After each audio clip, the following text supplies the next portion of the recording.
Si tu n'as pas de discipline sentimentale et émotionnelle, tu vas tout confondre dans la vie. Et tu auras des problèmes avec des gens, des problèmes que tu pouvais éviter. Il y a des gens que tu risques de perdre parce que tu as confondu ces choses-là. Mais quand on vit dans la discipline selon les respects des interdits, on développe au fait une stabilité émotionnelle. On comprend que dans la vie, il y a plusieurs amours. Que quelqu'un me dise, il y a plusieurs amours. Écoutez Léonel, dans la vie, il y a des gens que vous allez rencontrer pour les aimer avec beaucoup d'estime. C'est-à-dire ces personnes, c'est un amour mais rempli d'estime. Ça se limite à l'estime. Vous estimez tellement ce qu'ils sont, ce qu'ils font. Mais il y a d'autres personnes que vous allez rencontrer. Vous allez avoir une appréciation qui va au-delà de l'estime. Tout ça là, ce sont les amours. Mais en plusieurs formes. Pourquoi malheureusement certains foyers ont été brisés? Parce qu'on a été incapable de comprendre cet aspect. La stabilité émotionnelle et sentimentale. La différence entre l'attirance et l'amour. Il y a des pasteurs malheureusement qui sont allés avec leurs fidèles. Pourquoi? Parce qu'ils ont confondu l'attirance et l'amour. Le problème de Amnon, Amnon fils de David, il avait confondu l'attirance. C'était exactement ce que son père avait fait, mais en d'autres formes. David aussi, quand il va vers Bathsheba, David ne va pas vers Bathsheba parce qu'il l'aimait. David est allé vers Bathsheba par attirance. Et d'ailleurs, la suite démontre que David avait bien compris que c'était de l'attirance, ce n'était pas de l'amour. Il ne voulait pas faire de sa femme. Il a même dit à Uri, rentre, quand il a appris que la femme était enceinte. Parce qu'il ne voulait pas briser ce foyer. Il avait seulement une attirance sexuelle. Mais Amnon, son fils, quand il regarde sa demi-sœur, il dit, je l'aime, alors que ce n'est pas l'amour, c'est l'attirance. Il peut arriver, et très souvent ça arrive aux hommes, il peut arriver que dans votre vie, vous rencontrez une personne, vous sentez un amour bizarre, mais ce n'est pas de l'amour, c'est de l'attirance physique. Mais quand vous ne savez pas faire la différence, vous allez nager dans un amour qui n'existe pas. Le mal qui ne devait pas arriver. Parce qu'à chaque fois, retiens pour la vie, à chaque fois que tu dis j'aime, tu deviens faible.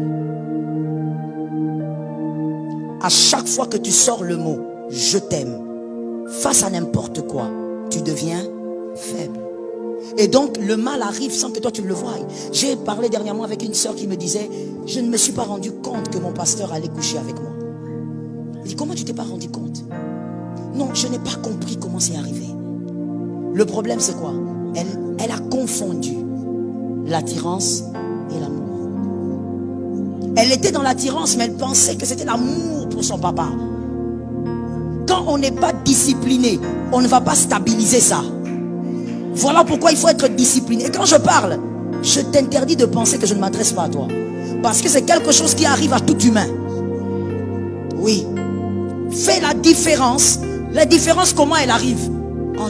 En posant des règles de discipline. Tu regardes, tu dis, c'est que je ressens pour Léonel. Non, ce n'est pas de l'amour. C'est de l'attirance. Alors je dois corriger ça. Et ça t'épargne le danger. Ça t'épargne le mal.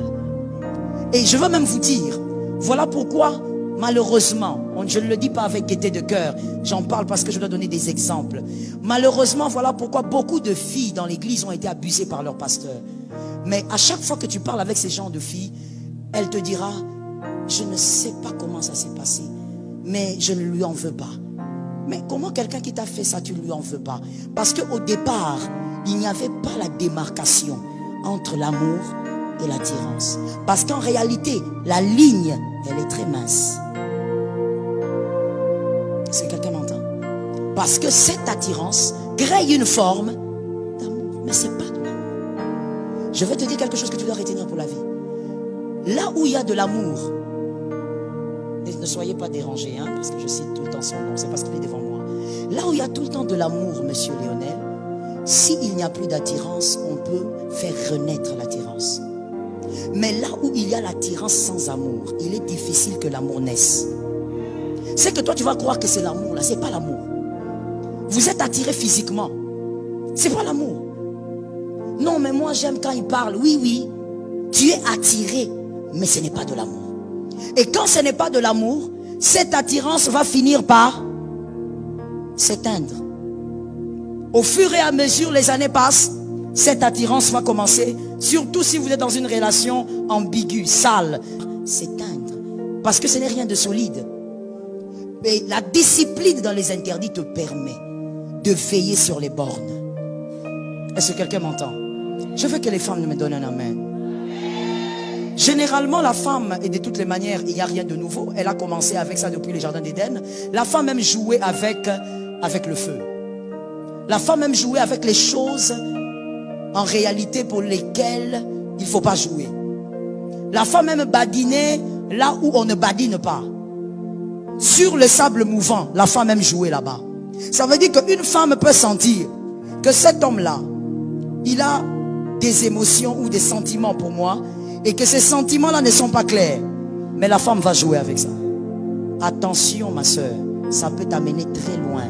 Et quand je dis très loin, il y a quelqu'un qui dit, maman, non, je ne veux pas aller avec lui dans l'intimité. Ce qui est grave n'est pas seulement d'aller avec quelqu'un dans l'intimité. Si toi tu as toujours cru que c'est ça qui est grave, c'est que tu es loin du compte.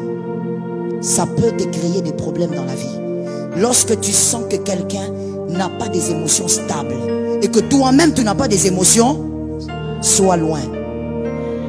Je discutais dernièrement avec mon mari sur certaines émotions psychologiques et voici ce que nous avons compris. Que mon frère, tu dois connaître de quelle maladie tu souffres. De quelle maladie émotionnelle tu souffres. Est-ce que tu désires, est-ce que tu as un problème par exemple d'affection? Est-ce que tu as grandi avec l'affection de ton papa? Si tu n'as pas grandi avec, c'est que tu as un problème d'affection. Alors tu dois maintenant savoir que tes genres de maladies là, tu dois éviter de te rapprocher trop près d'un homme qui t'aime beaucoup. Quand tu te rapproches trop d'un homme qui t'aime beaucoup, qui n'est pas ton mari, tu es en train de t'exposer. Parce que tu as déjà un manque. Et donc quand tu seras en train d'aller au-delà de la ligne, tu ne vas même pas réaliser que tu es au-delà de la ligne. Parce que tu confonds attraction et amour. Tu as besoin de l'affection de maman, tu n'as pas connu ta maman. Ta maman peut-être ne t'a pas assez aimé. Alors attention, tu dois connaître ta maladie. Ne t'approche pas trop d'une personne aussi qui est malade. Sinon vous allez être à deux et vous allez faire des repentances du genre, Seigneur, on ne sait pas comment on est arrivé ici. Seigneur, toi-même tu sais. Il sait quoi? Il ne sait pas. Il faut donc vivre dans la discipline pour créer un ordre dans toutes ces choses. Est-ce que quelqu'un m'entend bien? Et tu dois aussi être discipliné au niveau de tes émotions. Les émotions viennent, partent. Donc tu dois savoir comment les gérer. Lorsque tu es trop triste, apprends comment gérer parce que ça va passer. Lorsque tu es très fâché, sache comment gérer parce que ça va passer, tu vas redescendre. Lorsque, je ne sais pas, tu es peut-être trop déçu, apprends aussi à gérer parce qu'en réalité ça va passer. Que l'Éternel t'aide. Je finis par la discipline sociale. Aimer tout le monde est un bonheur. Qui a dit Amen? Aimer tout le monde est un bonheur. Vivre avec tout le monde est une imprudence. Aimer tout le monde est un bonheur qu'il faut absolument expérimenter. Vous savez, ça fait du bien, je pense. Ça fait du bien d'être dans son coin et de savoir que tu n'as de problème avec personne. En tout cas, à ton niveau. Les gens auront toujours des problèmes avec toi, mais tu es dans ta chambre, tu te dis, donc comme moi je suis là, il n'y a pas quelqu'un que je peux bloquer. Ça fait du bien. Ça soulage, ça te rend un peu léger. Au lieu d'avoir dans ton téléphone 10 personnes que tu as déjà bloquées. Et tu es sur le point de bloquer le 11e. Ça veut dire que tu as trop de problèmes. Mais ça fait du bien que de vivre en paix avec tout le monde. Aimer tout le monde est un bonheur. Vivre avec tout le monde, c'est une imprudence. Attention. Avoir une vie sociale ordonnée, c'est important. Il faut avoir une vie sociale ordonnée. Oh non, vous savez, moi j'aime les gens. On t'a pas interdit d'aimer les gens. Mais dans aimer les gens là, sois ordonné. Quand tu es désordonné, tu es en train de gaspiller les grâces et les faveurs que Dieu a mis en toi. Et tu risques même de recevoir une flèche avant le temps. Sois ordonné. Les personnes très sociales, soyez ordonnés. Tu dois savoir qu'il y a des gens qui doivent arriver chez toi à la maison. Il y a d'autres qui ne doivent jamais arriver à la maison. Merci pour ces amens là. Il y a des gens qui ne doivent... Non, toi tu as dit pas, maman, tu ne m'as pas écouté alors. Il y a des gens qui ne doivent... Jamais. Jusqu'à ce qu'il va mourir. Avec lui, vous voyez seulement à l'église. Bonjour mon frère, vous allez bien? Merci. Toute la vie. Avec lui, vous voyez seulement dans les réunions des familles. Bonjour maman, ça va? Oui, ça va mon fils. Alléluia. Oh non, je voulais venir prendre les sacs derrière la maison. Maman, ne t'en fais pas, je vais t'envoyer les taxis. Il y a des gens avec qui il faut vivre comme ça, qui n'arrivent pas à la maison. D'autres arrivent à la maison. D'autres, on se limite au travail. Tu es collègue de travail. Vous savez surtout, je parle à quelqu'un. Un homme peut me donner un amen. Vous savez, surtout les gens, je parle aux hommes. Surtout ces amis-là, ces collègues-là, qui, quand il arrive chez toi, il commence seulement à parler à ta femme. Frère, tu es arrivé à la maison. Pourquoi tu causes seulement beaucoup avec ma femme? Mais ça m'étonne, il y a des hommes, en fait, ça vous dérange pas, vous êtes gentils, hein? Que Dieu vous bénisse les gentils maris. Il arrive chez toi. Il est comme le serpent. La femme est là, l'homme est là, Adam est là, mais le serpent ne parle pas à Adam. N'est-ce pas qu'on a dit qu'il était à côté? Mais il est seulement en train de... Tu vois un collègue de service. Ah, mon frère, je viendrai chez toi ce soir en tout cas, qu'on regarde un peu le match. Toi aussi, ah oui, il faut venir. Mais quand il vient, il ne regarde pas le match. Il est seulement... Les matchs se trouvent là-bas. Ta femme est dans la cuisine. Lui, il est à la porte de la cuisine. Ah, c'est vrai. Les matchs se passent là-bas. Toi, tu ris avec la femme dans la cuisine. Des gens bizarres qui un jour peuvent te créer des problèmes. Mon frère, tu sais, tu en ris, mais écoute, des fois, on règle des problèmes pour des choses comme ça. Et tu vas constater qu'après 4 mois, la femme commence à donner des exemples. Pourquoi tu n'es pas comme ton ami? Pourquoi tu n'es pas comme ton ami? La référence est devenue... Il faut éviter les choses des fois avec la sagesse, simplement. Il y a des gens, tu les rencontres seulement au travail. D'autres, ça se limite à l'église. Un autre à l'arrêt de bus. Et chaque 7 heures, on se voit à l'arrêt de bus, on reste là. Oh non, maman, je t'accompagne. Tu m'accompagnes où? Toi, tu restes à l'arrêt de bus.